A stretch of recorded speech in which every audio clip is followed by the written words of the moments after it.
La prestigieuse marque canadienne Arc'teryx a décidé cette saison de lancer sa première collection de chaussures pour outdoor. Et comme cela était prévisible, elle a suivi son propre chemin en présentant des produits au design révolutionnaire. Il s'agit de chaussures d'approche Acrix et de bottes Boramide avec des attaches aux chevilles.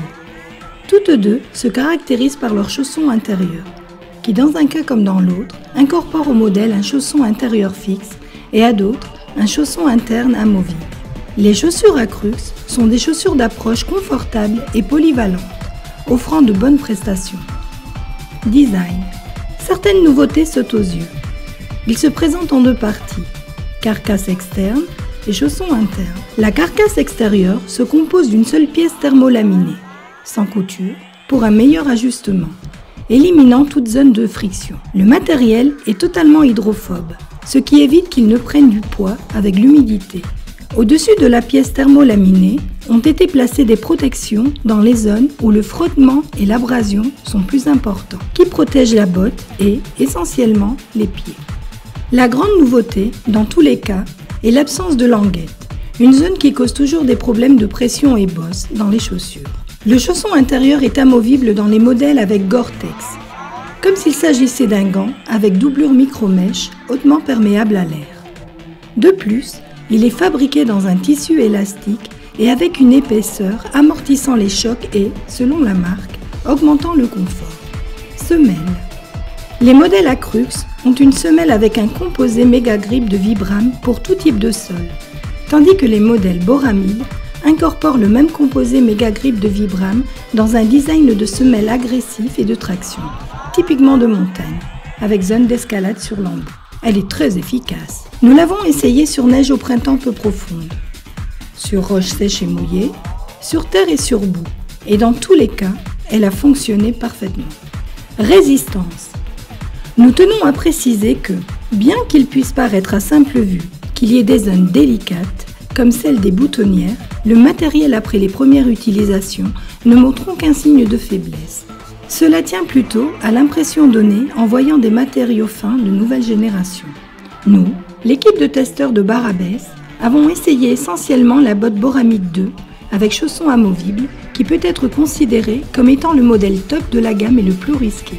La chaussure Acrux que nous avons chaussée fonctionne à merveille, mais bien évidemment, les différences sont minimes par rapport à un système normal. En ce qui concerne la Boramide 2, port. Il requiert un peu d'effort, particulièrement jusqu'à ce qu'on trouve le truc. La façon la plus aisée, pour nous, est d'introduire d'abord le chausson dans la botte, puis le pied. Mettre d'abord le chausson dans le pied, puis les deux dans la carcasse nous a semblé plus difficile. Confort du chausson. Il est vraiment confortable. Il s'ajuste comme un gant sans forcer, mais il faut prendre soin de bien choisir la taille. Le chausson interne des modèles Bora 2 et Acrux 2 peut s'extraire de la botte. Le chausson possède une plante de pied plus rigide. Il est très confortable et efficace, et il est conçu pour être utilisé comme chaussure de randonnée pour pouvoir marcher sur les sentiers pédestres parsemés de refuges et d'auberges.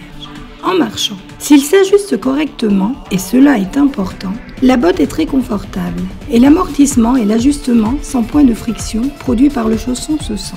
Nous recommandons de faire quelques pas avec elle avant de serrer avec fermeté les lacets. La légèreté dans la zone de la languette se perçoit également, car elle ne serre pas. La botte soutient la cheville, même si la tige est on ne peut plus flexible. Plus qu'une botte de montagne, nous pourrions dire qu'il s'agit d'une botte pour sentiers et terrains abrupts qui possède une protection de cheville qui nous proportionne davantage de soutien et surtout de protection face aux rochers, etc. Elle stabilise, mais n'empêche pas les mouvements à l'heure de soulever les jambes, etc. Elle confère stabilité en cas d'utilisation habituelle, mais n'offre pas le soutien total propre à celui d'une botte de montagne. Elle n'est guère conçue pour cela. Par contre, pour les terrains moins escarpés, les sensations sont exceptionnelles. Le test a été réalisé dans la zone de Chêne de Lanaillé, une zone avec sentiers et grands rochers qu'il faut traverser en montant et en descendant. Et le résultat a été très positif. Imperméabilité et respirabilité. Il s'agit de l'un des aspects les plus forts, sans l'ombre d'un doute. Le chausson non seulement la rend imperméable, mais en traversant les rivières, par exemple, il évite en plus que l'eau n'y pénètre par le haut. Nous redoutions que l'eau n'entrât entre la botte et le chausson créant des flaques. Mais cela n'a pas eu lieu en introduisant la botte dans les rivières, flaques d'eau, etc. Pour ce faire, il est primordial de bien ajuster la botte. Et l'on remarque une plus grande respirabilité produite par le canal d'air entre la carcasse et le chausson. Cela suppose une plus grande exposition de l'empeigne due à l'absence de languette. Nous l'avons essayé également par une journée particulièrement chaude et avons obtenu de bons résultats. Avantages: confortable, sans point de friction, excellente imperméabilité et respirabilité, très flexible, avec protection adéquate, très bonne semelle, polyvalente, possibilité d'échanger les chaussons selon leur utilisation. Inconvénients: ajustement et insertion plus complexes, choix de la taille.